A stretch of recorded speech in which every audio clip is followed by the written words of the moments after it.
So it is my goal to reach $5,000 invested inside of my brokerage account. So right now my account is currently sitting at about $3,200. And I actually first made my first contribution earlier this year on my birthday, February 1st. A gift to myself. I said, let me go ahead and add $100 to this account. That was the first contribution that I made. And ever since then, I've been contributing, however much I can every single week to basically get to the point where I'm at right now. Now, my main goal isn't 5,000. Once I reach that point, I'll probably set a new goal, like maybe, let it reach 8,000 and then 10,000, 15, 20, and keep going. So that the account could basically grow. So one thing to keep in mind is that my brokerage account is opened up with a brokerage firm called M1 Finance, right? So just like how you have a bunch of different banks like Chase or Wells Fargo or Bank of America, you also have a bunch of different brokerage firms that you can go to open up a brokerage account. So again, like I said, my account is opened up with M1 Finance, but you also have other brokerage firms like Webull or Fidelity or Charles Schwab. You have Vanguard and things like that. So one of the main differences between brokerage accounts and bank accounts is that with your bank account, you have your savings, you have your checking account. Your checking account is linked to your debit card. You use your debit card to buy all the things you want or the things you need. But a brokerage account, you basically open that account with the intentions of investing. So you have that account open, you fund it with some cash, and now you're using that cash inside of your brokerage account to buy different things like stocks or ETFs or REITs and things like that. All right, y'all. So basically, I wanted to bring you inside of my account right now so you can see what's going on. As you can see, by the way, these numbers might fluctuate right here because the market is currently open right now. So basically, the main numbers you want to pay attention to right now is the current value, which is this amount right here, and then also my buying power, which is this right here. Now, I know I said I have about $3,200 in this account in total, but I just added $100, so that's why my buying power is now at $612.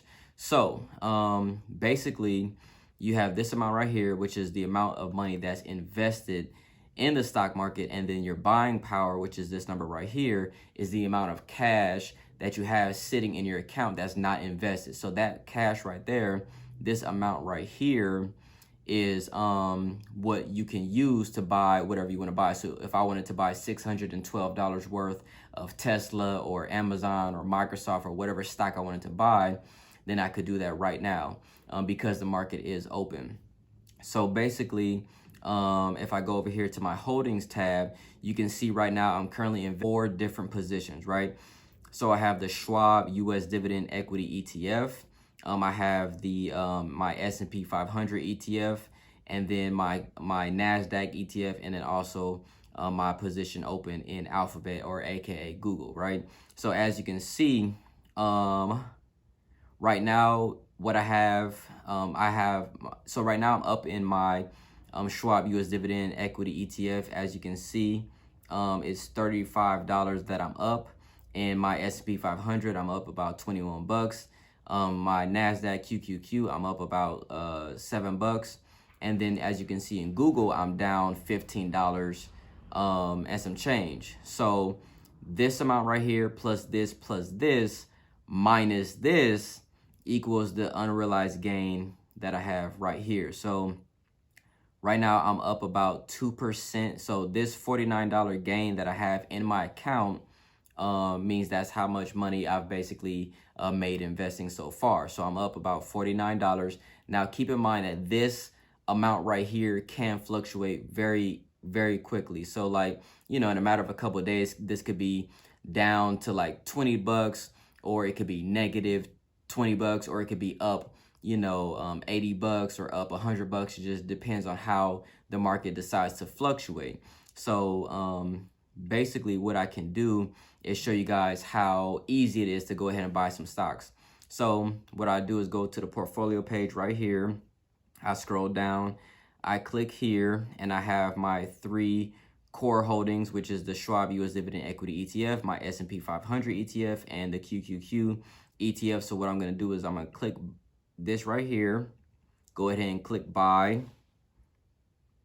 type in 10, press enter, and then confirm buy. So I just bought $10 worth of that dividend ETF.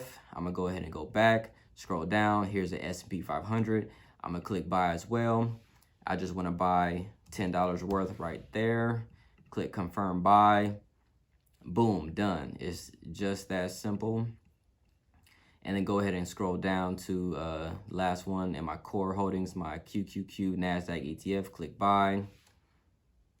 Just 10 bucks. Continue. Confirm buy, done. And I'm gonna go ahead and go to Google right here. Click on that, scroll down, click buy. I'm gonna go ahead and buy $20 worth of Google right now. Confirm buy. Boom. And just like that, I spent $50 buying some stocks. So that's why now you can see my buying power is $50 less. So now I have $562 available to basically buy whatever stocks that I want to buy. So yeah, just wanted to show you basically how easy it was to buy that. So I talked about this before, but the reason why I show my investment account is because I want people to see the reality of investing, right? What I'm doing is basically a very consistent, steady, long-term approach to me being able to build wealth. I'm not doing anything that is really speculative or get rich quick type of situation. The type of things that I'm buying in my investment account are ETFs, which are, relatively safe compared to different types of things that you can buy in the stock market. I'm buying the S&P 500, which is a just tried and true index that, a lot of people buy. I'm also buying the SCHD ETF and also that QQQ NASDAQ ETF. So the QQQ NASDAQ is a technology ETF. So that does have a little bit more risk because it has a bunch of technology stocks within it, and technology kind of moves very fast. So those are the types of things that I'm investing in. But the idea is that when I show you my account, you have this more like a realistic expectation. It's going to take time for me to grow my account where I want to get it to based off of the amount that I'm putting in every single month. If I want my account to grow a lot faster, then I got to put more into the account or maybe take higher risk, but I'm not trying to get into like really high risk situations. I'm not trying to really buy high risk stocks or high risk investments. I want things that are a little bit more stable compared to the more riskier stuff out there, for instance, like cryptocurrency and things like that. But what I want to do is, like I said, show you this over time. And one of the other reasons why I like to show my account is because I hope to inspire you to basically open up your own account, and I'll hope to inspire maybe my family members to open up their own accounts too. I don't really necessarily come from a family where we talk a lot about, investing in the stock market. A lot of us don't come from families that talk about investing into the stock market and things like that. I think that a lot of us feel like the stock market, we're not really sure maybe what it is or how it works or how we can benefit from it. But it is something that we should really, involve ourselves in and attach ourselves to, right? You might hear the news talk about, the S&P 500 or the NASDAQ or the Dow Jones Industrial Average, and you might not necessarily know what that means, but a lot of our the older generation, like maybe our grandparents, they don't really know, they might not really know what the stock market is, but this is your opportunity to kind of learn, what the stock market is and how you can benefit from it. And then I would like to be that one who talks about it. I make these videos, I make these content. And so any family members who watch my content, they might feel inspired and they see, okay, Jason's not just talking about, hey, you should do this. He's just putting his money where his mouth is and making the content so anybody can kind of watch these videos and see. All right, y'all. So before I wrap up this video, I kind of want to show you something. So basically, right here are some numbers that came from my M1 Finance account. But I usually keep these numbers in my spreadsheet. but I decided to, put them in a PDF to make it, just a lot more presentable and things like that. So basically right here, if I could just quickly explain, this right here is my cost basis. So my cost basis is $2,730. So that's how much money I spent to buy the stocks that I have. Those 4 positions that I showed you, that's how much money I spent so far to buy all those positions. I've bought $2,730 worth of those 4 positions. And right here is my buying power. So remember, your buying power is the amount of money that you have inside of your investment account that's not yet invested. So this money right here, the cost basis, that money is working, that money is invested. But this money right here, the buying power, is not invested. So basically, those 2 numbers right there, the cost basis and the buying power, both equal my contribution. So my contribution is $3,290. So that's how much money I put into my account. I put in $3,000 in my M1 Finance account. I put in $3,290. So these 2 amounts right here, the $2,700 and the $560, equal this amount right here. So you can see that basically how the amount of money that I made so far is $30.88. So this is basically my stock appreciation, right?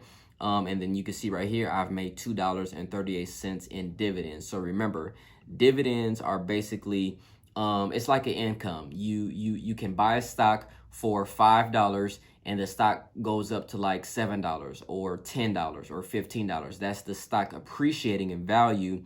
But some stocks actually, not only do they appreciate in value, but they may pay a dividend. Not every stock does this, only some of them. Some stocks, some ETFs, they pay dividends, not all of them.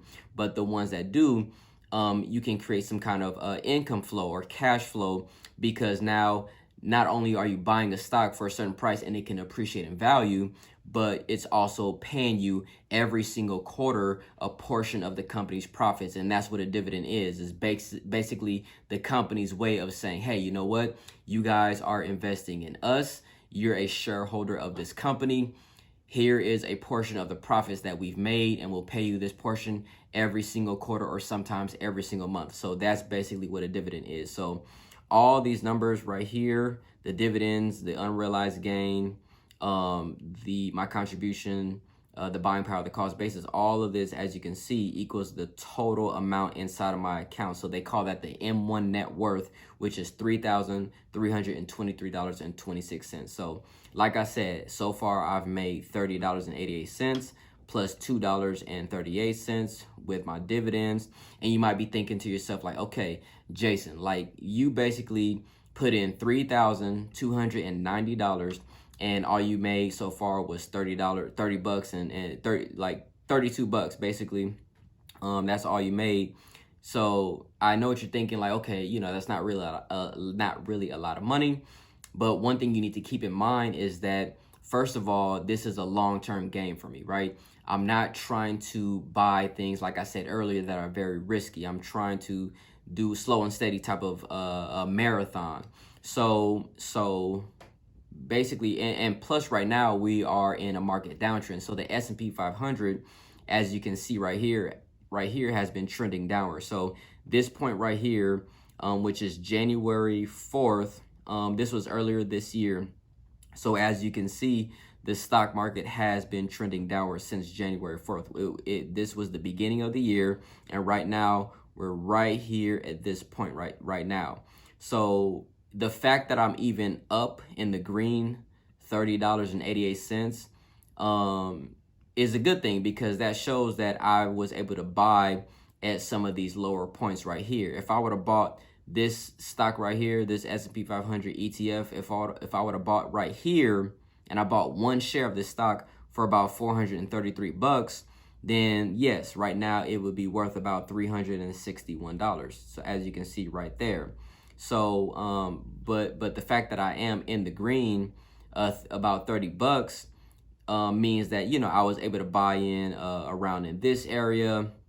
I did buy some going up, and then when it came back down, I did buy some, and I started to really buy in kind of heavily in this area right here. So yeah, I'm pretty much happy with my portfolio. I think that, this is something that's going well for me. If you want to basically open up your own investment account, you can feel free to hit the links in the description below. You can open up your own account with M1 Finance or Webull or Robinhood. And if you use my links, then you will get some free stocks. I'll also get some free stocks, so we can help each other by doing that. If you don't want to use those links, that's fine. If you rather go with a different brokerage firm, that's okay too, because there's plenty of them out there, like Fidelity, Charles Schwab, Vanguard, the ones that I mentioned earlier. That's okay too. So anyway, I think that's it. I haven't posted a video in a while. I posted 4 videos when I started this YouTube channel, and then I kind of fell off, but I'm trying to find ways to kind of, get back on. If you want to follow me on my Instagram is, let me see right here. It's J_ambition_S. So I probably put, that the name of my account on the screen, so that you can go ahead and follow me on Instagram. And on Instagram is where I post, a lot of reels that are a lot more consistent versus, me being on YouTube, and these videos are a lot more shorter. So if you want to follow me there on Instagram, go ahead and do that. Anyway, if you also feel like this video was of value, feel free to like the video, comment if you have any questions. If you have any questions about this investment stuff, how it works, if you really want to, pick my brain and basically ask me questions about what I'm doing, what are my goals, what's the point of me doing this, feel free to send me a DM or write a comment in the comments below of this YouTube video. Like the video, subscribe if you haven't already, and thanks for listening, y'all. Peace.